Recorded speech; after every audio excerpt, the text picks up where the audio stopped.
ہے مالک الملک۔ مالک الملک کا مطلب سلطنت کا بادشاہ۔ ظاہر ہے کہ یہ پوری آسمان و زمین ایک سلطنت ہے، اس سلطنت کا بادشاہ ایک واحد اللہ تبارک و تعالیٰ کی ذات ہے، اور حقیقی بادشاہ وہی ہے۔ باقی جتنے بادشاہ یہ سب عطائی ہیں، اللہ تبارک و تعالیٰ نے ان کو بادشاہتی تقسیم کر رکھی ہیں کہ قل اللہم مالک الملک تؤتی الملک من تشاء وتنزع الملک ممن تشاء۔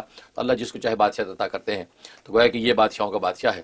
اور مالک الملک یہ جو نام بڑا عجیب و غریب بابرکت ہے، اس کے جو ہے وہ یہ کیفیت اس کی جلالی ہے، کیونکہ صفاتی ناموں میں کیفیت جلالی ہے جمالی ہوتی ہے، تو مالک الملک یہ جلالی ہے۔ اور اس کے علاوہ اس کے جو عدد کبیر ہے وہ 212 ہے، 212، اور اس کا عدد مفرد 5 ہے۔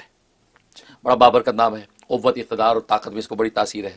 اگر کوئی حکمران چاہتا ہے کہ اس کی سلطنت اور اس کی جو بادشاہت قائم و دائم رہے، مستحکم رہے اور مضبوط بنیادوں پہ قائم رہے، تو وہ اس کا ورد کرے۔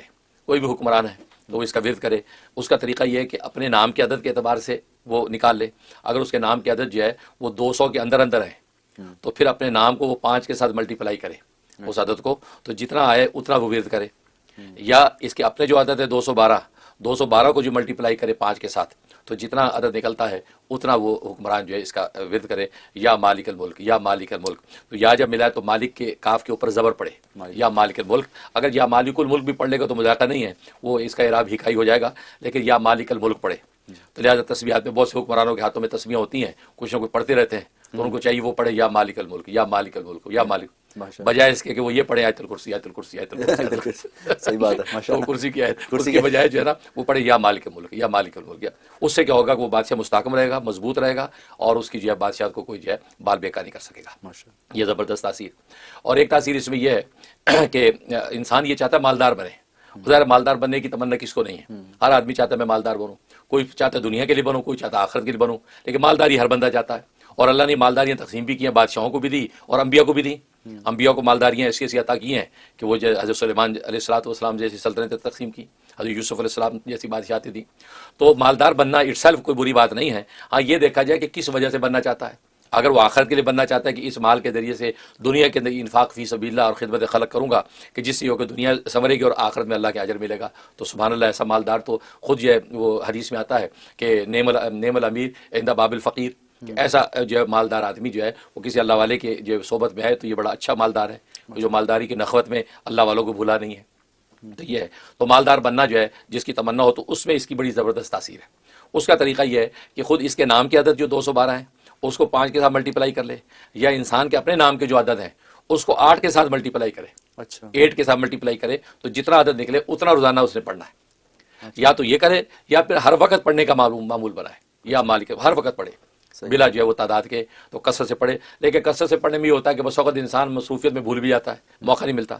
لیکن یہ کہ وہ اگر عدد نکال لے گا تو وہ سمجھے کہ انشاءاللہ ایسا اللہ اس کو مالدار بنائیں گے کہ دنیا دیکھے گی۔ لیکن وہ نیت اچھی رکھے، میں ہمیشہ کہا کرتا ہوں، کیونکہ اس میں شک نہیں کہ وہ مشہور مقولہ ہے جو شاہ عبدالعزیز محدث دہلوی رحمۃ اللہ علیہ نے تفسیر عزیزی میں نقل کیا کہ عزت الدنیا بالمالی و عزت الآخرہ بالاعمال، کہ دنیا کی عزت مال کے ذریعے سے ہوتی ہے اور آخرت کی عزت اعمال کے ذریعے سے ہوتی ہے۔ تو دنیا میں ظاہر ہے کہ مال جو ہے وہ محتاجی سے بچنا یہ بہت بڑی بات ہے، تو مالدار بننے کے لیے اس میں بڑی تاثیر ہے۔ اور یہ 92 ڈیز 92 دن پابندی کے ساتھ یہ عمل کرے، انشاءاللہ خزانہ غیب سے وہ دیکھے گا کیسے احوال پیدا ہوتے، اللہ اس کو مالداروں میں شامل کر دے گا اس میں۔ اور ایک تاثیر ہے کہ ایک آدمی چاہتا ہے میں اللہ کے غیر کا محتاج نہ ہوں، ایسا اللہ تبارک و تعالیٰ مجھے، میرے خاندان کو، آل اولاد کو، جس کی نیت کرے وہ ایسا سنبھال لے کہ میں غیر کا محتاج نہ ہوں، ایون جسمانی اعتبار سے ہو، بھلے مالی اعتبار سے ہو، یا مرتبی اعتبار سے ہو، معاشرتی اعتبار سے ہو، نفسیاتی اعتبار سے ہو، تو میں غیر کا محتاج، اللہ کا محتاج رہوں۔ تو وہ اگر یہ چاہتا ہے تو اس میں ایک بڑی زبردست تاثیر ہے کہ ہر نماز کے بعد 101 دفعہ اس کا ورد کرنا ہے، یا مالک الملک، یا مالک الملک، 101 دفعہ پڑھے، اول آخر 11 مرتبہ درود شریف پڑھ کے دعا کر لے، تو اللہ تبارک و تعالیٰ اس کو غیر کا محتاج نہیں ہونے دے گا۔ اور اگر اپنی حال اولاد کی بھی نیت کر لے گا تو انشاءاللہ سب جو ہے وہ غیر کے احتیاج سے بچیں گے، جس میں تاثیر۔ اور ایک تاثیر اس کے اندر یہ ہے کہ انسان یہ چاہتا ہے کہ میری دعا اللہ کے یہاں قبول ہو جائے، جو مانگو دعا قبول ہو جائے، اس میں اس کے ساتھ یا ذل جلال والاکرام ملانا ہوگا۔ یوں پڑھے گا مالک الملکی یا ذل جلال والاکرام، وہاں مالک کے کاف کے اوپر پیش پڑے گا مالک الملکی یا ذل جلال والاکرام، یا ذل جلال کے بعد زا جو ہے وہ اس کے اوپر زبر پڑے گا، ذل جلال نہیں کہے گا، یہ پڑے گا مالک الملکی یا ذل جلال والاکرام۔ یہ روزانہ 313 دفعہ پڑھے۔ اچھا، 313 دفعہ پڑھنے کے بعد اب یہ اللہ کے حضور دعا کرے، انشاءاللہ یقیناً دعا قبول ہوگی۔ یہ اس کے اندر تاثیر۔ اور ایک تاثیر یہ کہ یہ چاہتا ہے کہ ادارے میں یا اپنے معاشرے ماحول میں، خاندان میں اس کا روب اور دبدبہ رہے، اور سب اس کی جو ہے کہ بات کی اطاعت کرے. اور وہ الگ بات ہے کہ اس کو بھی عدل اور انصاف پر چلنا چاہیے, یہ نہیں کہ ظلم کا حکم دے. ہاں, تو یہ نیت اپنی درست رکھے. تو اس کے لیے اگر اس تاثیر یہ ہے کہ جب یہ گھر سے نکلے, اس ماحول میں, اس خاندان میں جانا چاہے, تو جانے سے پہلے یہ 41 مرتبہ یا مالک ملک یا مالک الملک پڑھے, اور پڑھ کے ہاتھوں پہ دم کر کے چہرے پہ 3 مرتبہ ہاتھ پھیر لے. اول آخر 3 مرتبہ درود ابراہیمی پڑھ لے, اور جناب اپنے وہ مقام پہ چلا جائے. انشاءاللہ اللہ اس کو عزت و مرتبے سے نوازے گے. یہ اس کے اندر تاثیر. ماشاءاللہ, بہت زبردست. حضرت یہاں پر آپ نے ایک بات فرمائی کہ یہ جلالی نام ہے, تو جلالی نام کی وجہ سے کہ یہ اس کا ایک اثر ہے کہ اس میں جو آپ تعداد بتا رہے ہیں اس اوپر نہ جائے, یہ مطلب ہے؟ جی بالکل, ایسا بھی ہوتا ہے کہ ایک تو یہ اجازت کے بغیر نہ کریں. اچھا, کسی اللہ والے سے اجازت لے لے, اس سے برکت ہو جاتی ہے, اور اس کی نام کی کا جلال اور جو غضب جو ہے وہ زیادہ انسان پہ, کیونکہ اصل میں طبیعتیں 2 طرح کی ہیں. بعض طبیعت میں برودت ہوتی ہے, بعض میں حرارت ہوتی ہے.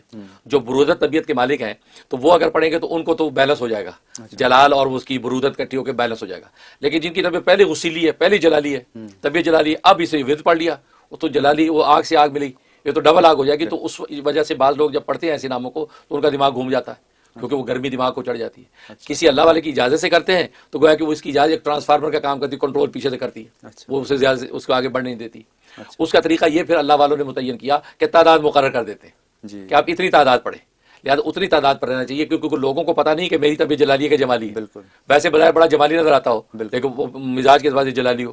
بعض بڑے جلالی نظر آتے ہیں, اندر سے جمالی ہوتے ہیں, تو کچھ پتہ نہیں. اس سے لوگ اس کو فائنڈ آؤٹ کر نہیں سکتے, لہٰذا ان کو تعداد پہ رہنا چاہیے کہ جتنی تعداد بتا دی اس کو جو ہے وہ کیئرفل ہو کے اس کو پورا کریں. اس سے پھر ایسا کوئی افیکٹ نہیں پڑے گا کہ اس کی طبیعت پہ کوئی ایسا نیگیٹو اثر ہو. ٹھیک ہے, بہت شکریہ.